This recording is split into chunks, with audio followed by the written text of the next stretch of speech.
Hey there.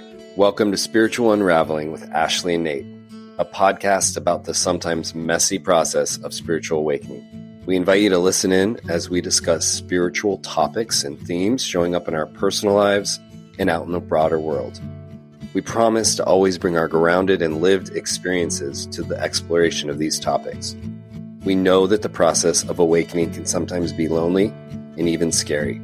It is our intention to remind you that you're not going through this alone and that we're all in this together. Thanks for tuning in and enjoy the episode. Welcome, everyone, to Spiritual Unraveling with Ashley and Nate. How's it going, Ash? Pretty good. How are you? I'm doing well.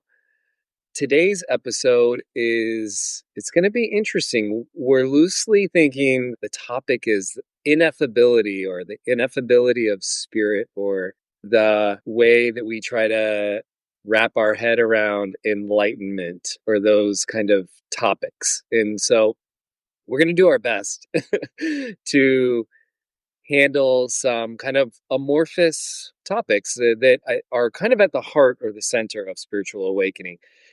So the reason that we're thinking about this topic really is because Ashley just closed this last weekend. She had a silent retreat, and it was, as most silent retreats are, it sounds like amazing when I get to hear about them. And some of the things that came out of that were just these big subjects. And since I wasn't there and I don't want to butcher it, I'm just going to pass the torch over to you. Ash, set us up or bring us into why we're talking about this today. Well, it's always such a major learning experience for me. I just get so much from retreat. And this was no different. It had all of its beautiful lessons and growth opportunities. And one thing that I've been sort of playing with for the last few years is the teaching aspect of retreat and sort of the conceptual aspect of it, because the real invitation on a silent retreat is really to surrender to the silence. Let's say that's one way of saying it. And what does that even mean? Surrender to the silence, right? It's all sort of vague. It's the invitation is to go into the unknown, into the mystery, where there's actually like no concepts. So it's been sort of part of my path as I've been inviting people onto retreat, inviting people into the silence, because I got so much from that. I've grown so much from stepping into that space, that sitting in more of the leadership seat, I've been wondering, like, what's the teaching and how do I hold that piece? And I really got it on this retreat. Did I get it?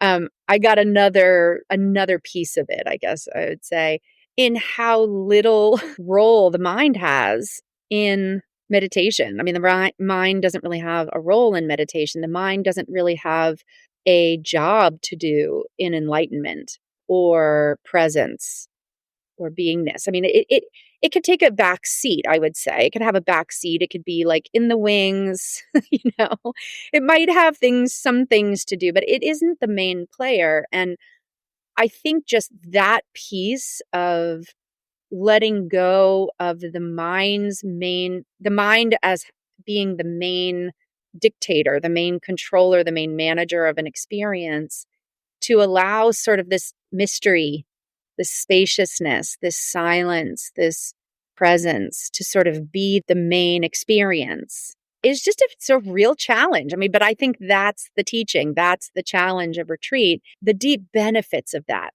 and not even the benefits of that, not even in concepts. I could conceptually tell you the benefit of spending time in silence, in true presence. But the coolest part about it is that is available for everybody.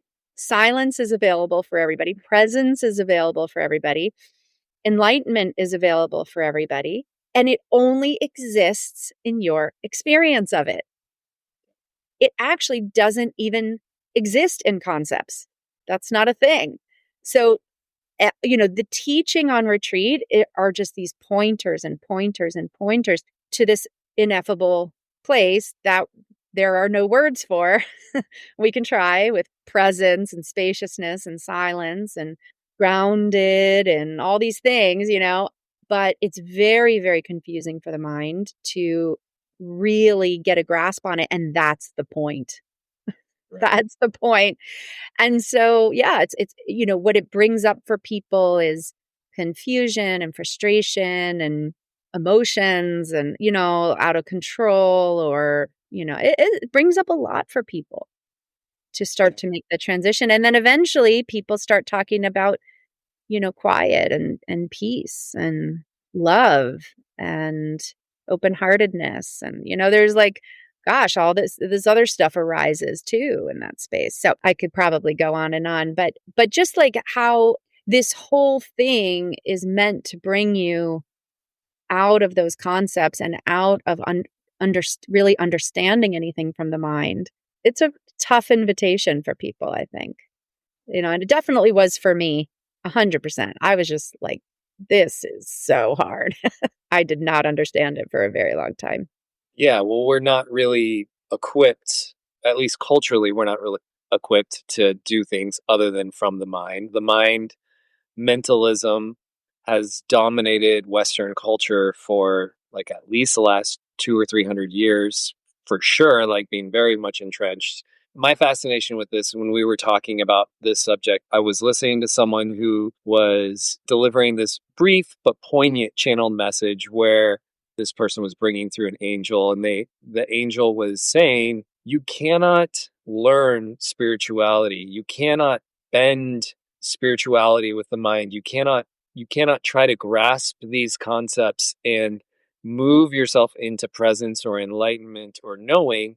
It is a process of letting go of any expectations, of trusting that when you have had a learning or an experience, it literally like seeps into all aspects of your being, your body, your soul, your auric field, all of it. And then it needs to sit. And you can't speed it up by reading another book or watching another lecture series or attending another course or whatever. It is just something that is going to naturally happen. And what's so frustrating about this for those of us who get caught up in our mind is that the mind will tell you the lie, unfortunately, that if you keep spending time in the brain working this problem out, you're going to eventually figure spirituality out. It's the biggest weird snake eating its own tail thing where it's like it will never end because the mind just likes to be busy and it wants to control and it's trying to keep you safe, and there's nothing wrong with the mind. We've talked about this, but it's not going to be where you find that access point. That access point is going to be in silence, it's going to be in your body, it's going to be in nature, it's going to be in ease and in flow and in surrender. It's not going to be in grinding and thinking and having all of these things. So yeah, it's such a weird contradiction because we have this equipment upstairs that is just so ready and willing and able to start working on problems, and it but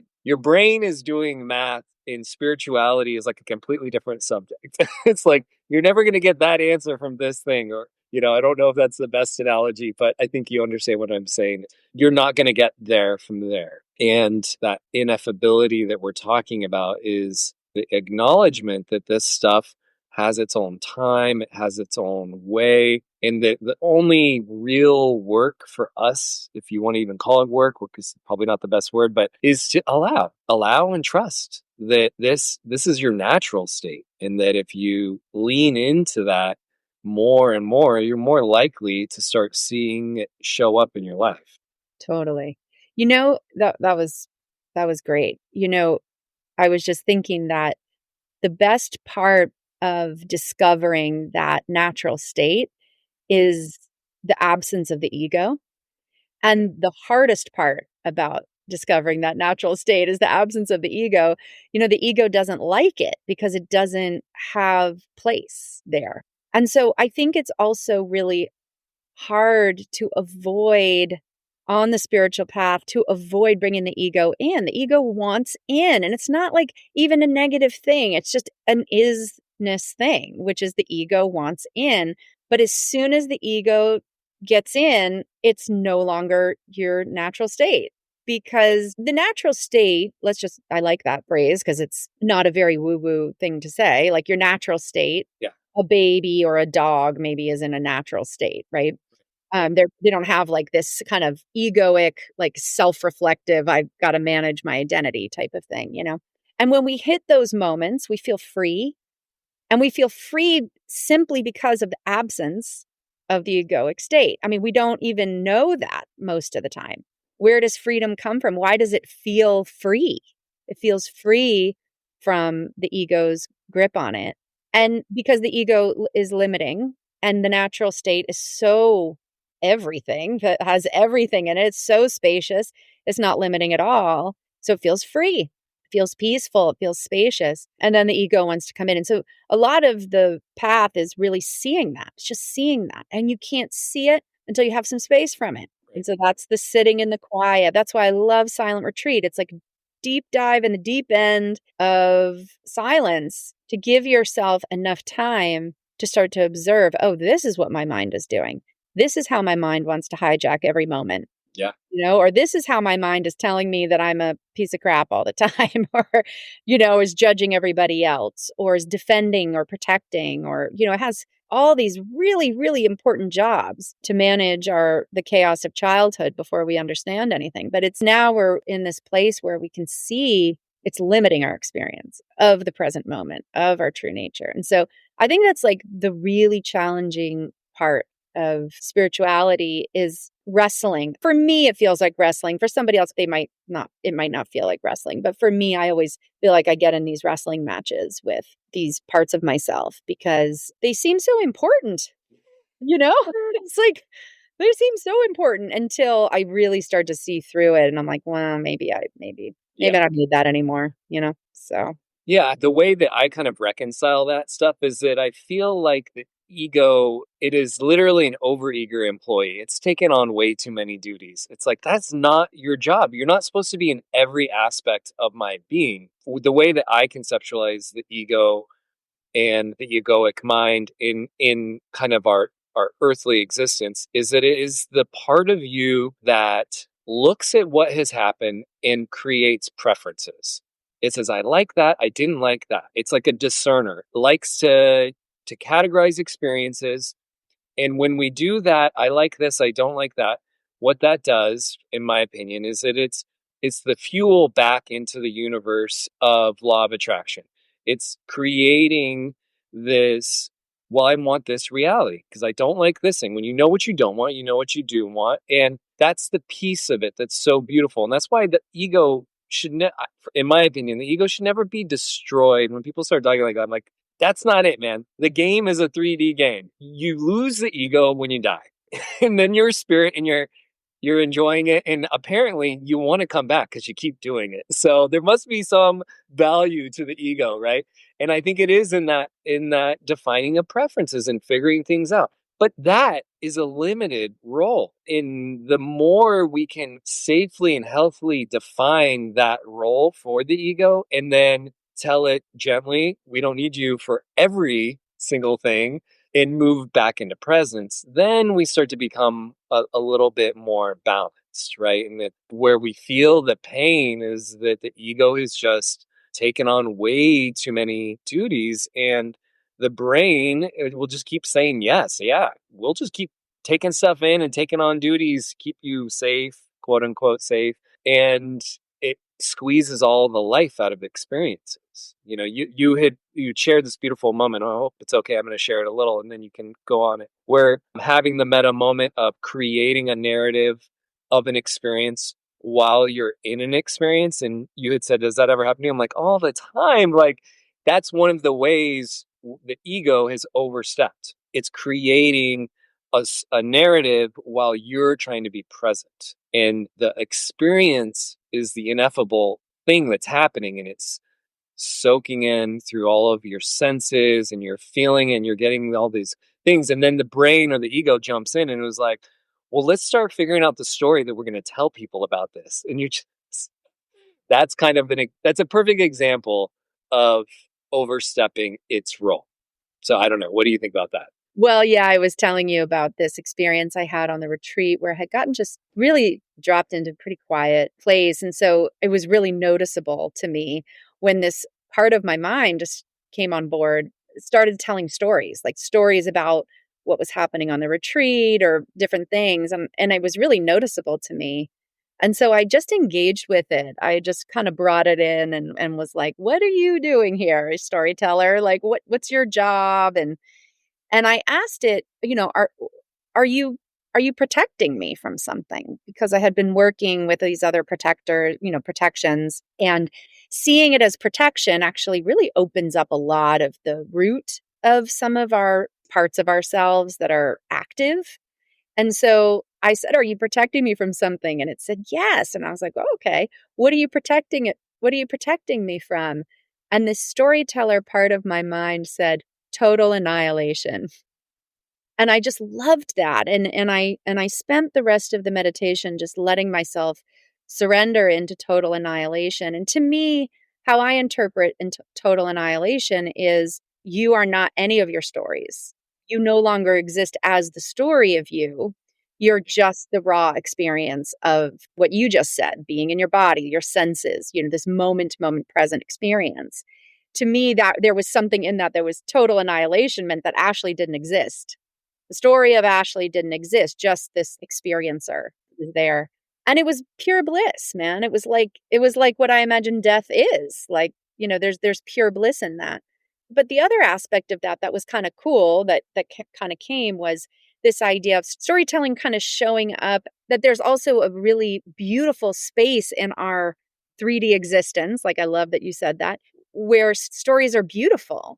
And Mhm. storytelling is really important. It's an important part of living with other humans and in community. And even telling yourself a story can be so satisfying. But what came through was, but can it be released? Is it a story that needs to now get kind of retold over and over again to seek safety? Is it something you're holding on to out of fear? All these things. Or is it a story that can just be experienced and Yeah. released, like a song or something, or some other piece of art, and I loved that. I loved Yeah. because I love stories. But yeah, really, I saw in that moment, I really saw the storyteller that wanted to hide. It almost felt like hijacking. It's like a hijacker of this present moment experience that was actually really beautiful and peaceful.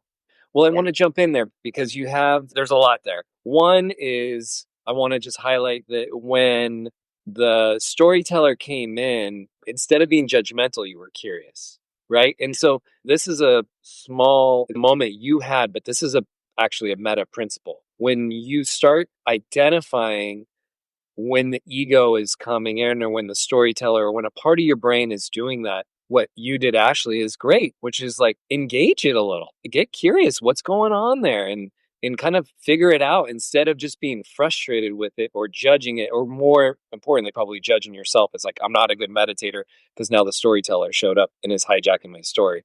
So that part is awesome. I also really like, you hadn't mentioned this, but you mentioned it to me off before we started, which is the realization in the moment.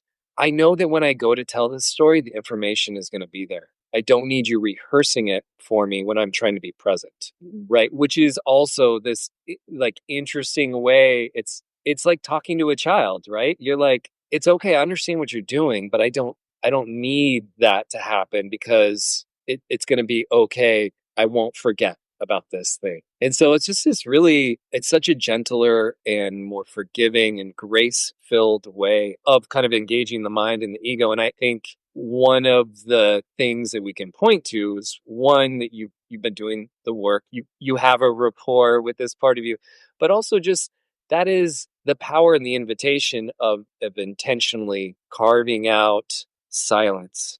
All of these things would be subtle. The narrator can jump in the midst of your day and you might not even know what's happening. You just start creating narratives and you're going and you're in your story. I mean, how many of us have experienced that, where someone cuts you off or you're in a line and you see something at a grocery store, or you're doing something and you start immediately going into the story. You might not even be aware on a second or third level that you're doing that until later, or you might not even be at all. But That's the power of a tool like meditation or silent retreat, where it makes all of that stuff a lot easier to access because there's just so much less input coming in.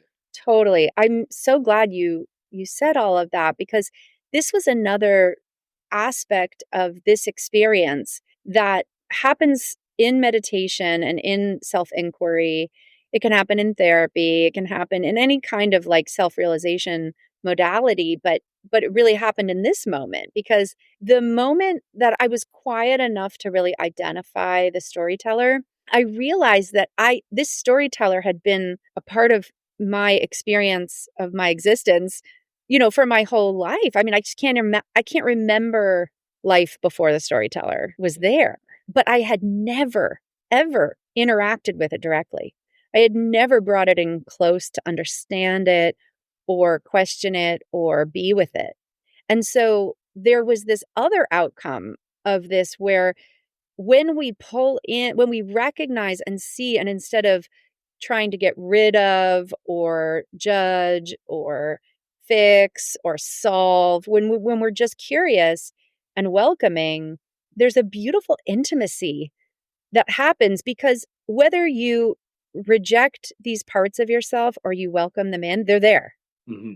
and they're either rejected or they're welcomed. And so the welcoming, the opening to it, the curiosity, the learning from it, it has a place at the table now. Like it's part of me. There's just this feeling of, I mean, I think this is what it is. It's like you coming back into wholeness. You're feeling like you have parts of yourself now closer in and you feel more almost grounded or something or integrated, thank you, Yeah. yeah. So that was another beautiful outcome of that particular moment on the retreat of inviting that part in and I've had a lot of those experiences, but I had the awareness afterwards that, wow, that felt so intimate. Yeah. What an intimate moment with a part of myself that I had never experienced before. So, Yeah. And to tie it back to kind of what we're talking about, you're doing a great job of bringing words to this experience. But in the moment, you were sitting with that whole experience of the storyteller, of asking questions, of curiosity. That's all subtle energy. That's like none of that is really tangible. When you start describing this stuff, a little bit of it is left behind because so much of it is that experience. It's that the body sensations you were having, the expansion of your spirit, you were engaging with your ego and your higher self in this really unique way that was also totally yours. And so that's kind of what we're talking about here is that this stuff it's just a little bit hard. As soon as we start categorizing it in a way where we're perpetuating the mind and the ego in the filtering and deciphering that the brain likes to do. There's nothing wrong with it because I think through this conversation and these kind of these words that we're using, it points to or hint at these feeling states that we're talking about, but it's with a bit of caution because we're using words that we are talking about something that is really just a felt experience, and that I guess the other thing I want to say on top of all of this and in and around this whole conversation is that this stuff actually isn't difficult. It's just different. This is a way that your relationship to presence, into allowing, into flow, it's not hard. It's just different. I don't know really know what to say. I mean, the thing that says it's hard is actually the discerning part of your brain that's trying to categorize because hard is a categorization, mhm. right? It can't be any of those things. It has to just be. And so it's as soon as I start using words, it's a little hard to grasp. Yeah. So I don't know. I just wanted to point that part out too, though. Well, it's interesting. I was thinking about it this morning that when I was younger, I took Spanish. I took Spanish in school. I took Spanish in middle school, high school, and college. I minored in it. But when I was in college, I lived in Ecuador. And for a big part of the time that I was there, I lived with people that didn't speak English. And as much as time as I had spent in school learning that this word means this word and everything, the way that I really learned how to speak Spanish was being sort of forced to try to wrangle some words together and meaning when I was with people that I really cared about. I really had developed, these beautiful relationships with, and I couldn't communicate in my own language. I had to really put effort in. There was effort there to try to learn this language.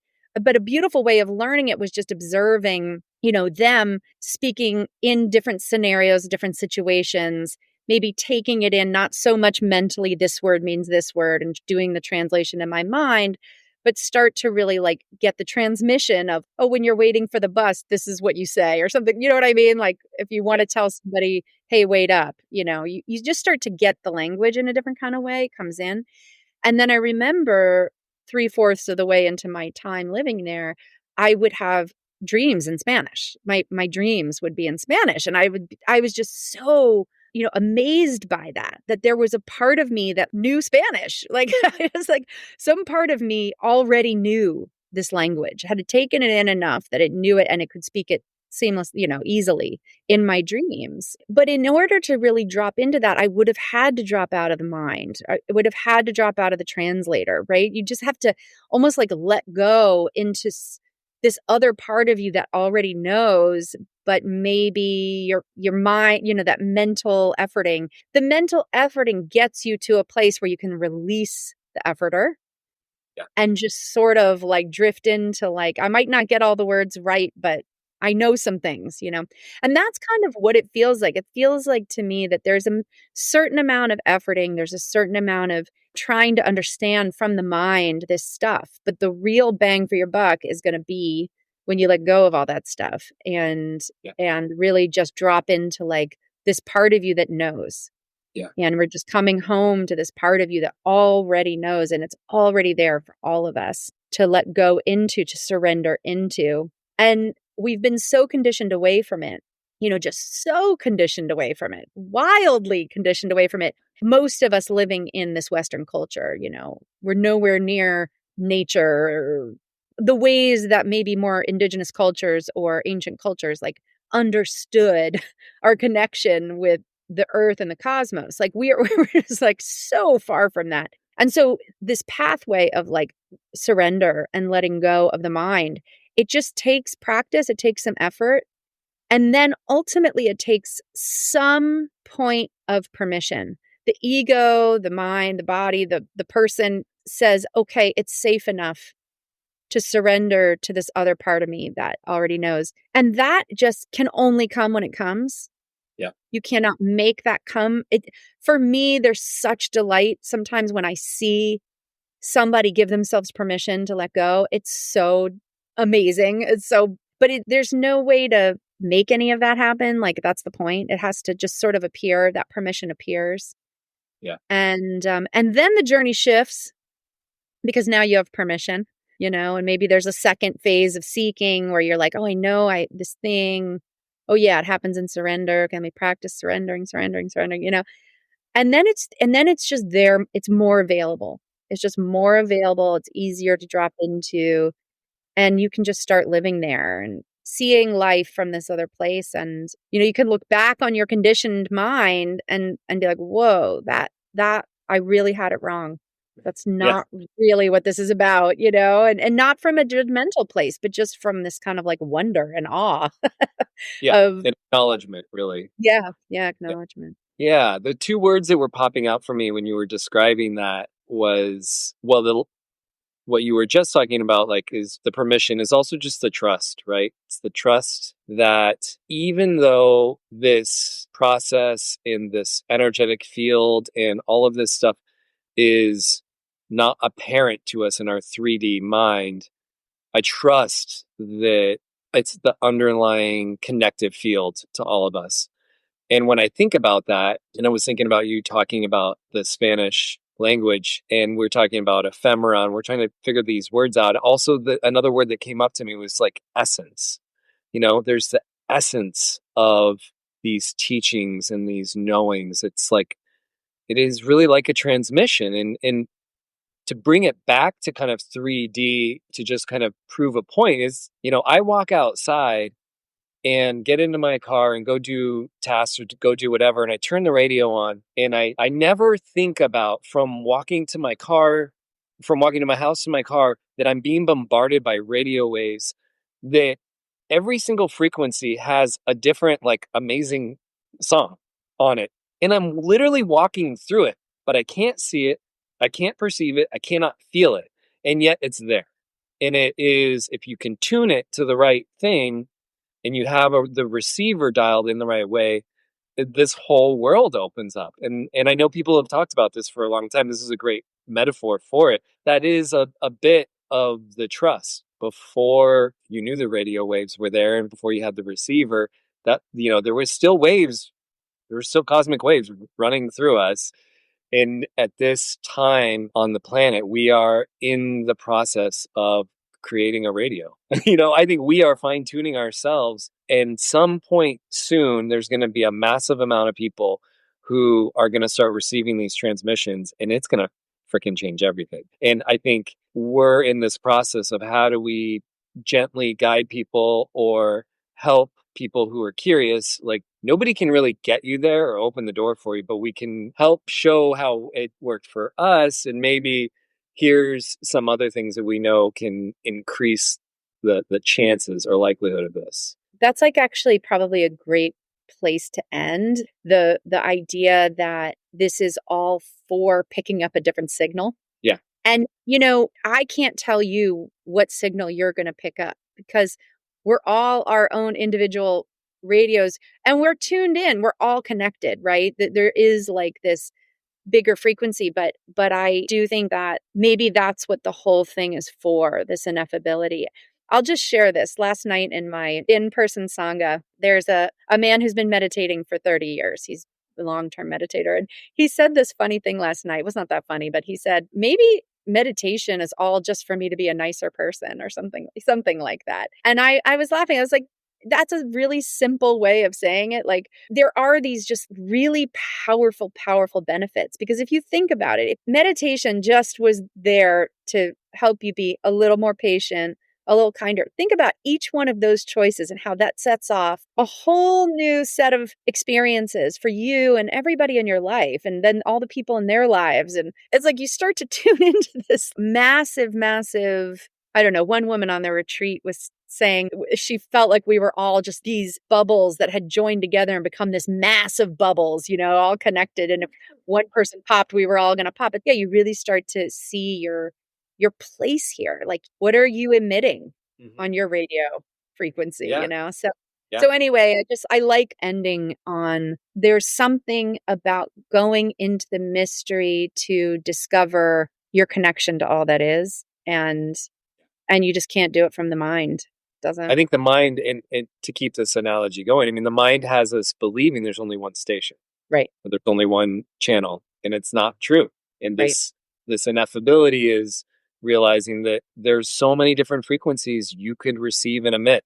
And it's time for us to start taking back control over that and to have some kind of relationship with that so that we can broaden horizons at the very least. And maybe I won't deny that I have aspirations that it will enrich people's lives. At the very least, be a nicer person. Yeah. All right. Tune in next time, everybody. Hey, everyone. We hope you enjoyed the show. If you have any questions or feedback for us, please send us an email at spiritualunraveling@gmail.com. If you'd like to learn more about what we're both up to, you can follow Ashley at www.mountainmeditationgroup.com. And you can find more about what I'm doing at spiritual-stewardship.com. We hope you have a great day.